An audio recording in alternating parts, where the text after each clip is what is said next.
I have the absolute privilege of having my son Ethan join me today. And Ethan just celebrated his 12th birthday, actually on the same day as his 6th grade promotion. What an exciting day it was. And we actually have to share a stool because he's so tall, he can't stand up next to me. So I think you're gonna outgrow me pretty soon. Yeah.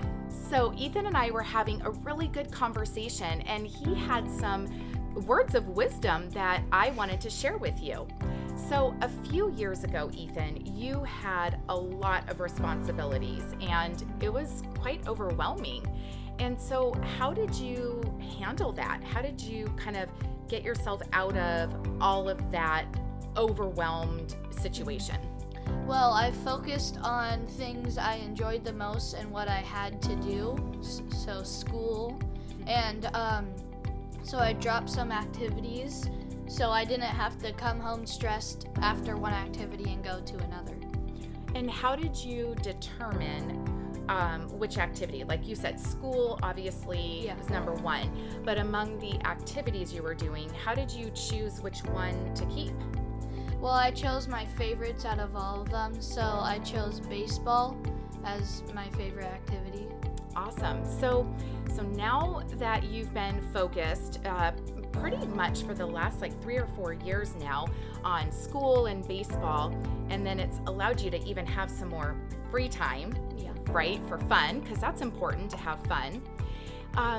But there's still days where you come home and you've got, school all day, and then you've got an away game for baseball, and then you have a crazy amount of homework. Like you've had some serious homework this year. So how do you manage that? Well, what I try to get as much done as I can, and then when before I start getting stressed, I say I'm done, and then go to sleep, and then ask you and Dad if you can wake me up early so I can finish the rest. Right. So that's such a good tip. So there were times before where you didn't do that, where you would say, no, I'm going to push through the night and I'm going to do it. So how did that feel for you when you did that? Well, since I was so tired, it made me even more stressed, and when I just wouldn't feel good when I went to sleep, and then I'd wake up in the morning all tired. Mm-hmm. And so by making the choice to kind of cut it off and say, I'm done, I'm going to go to sleep, and even though you still have to wake up early the next morning, how do you feel then? I feel better after a good night's sleep, and I can also get my work done more efficiently because I kind of reset, and better quality work. Awesome. Okay, I so did not prompt him to say that. Those were his words.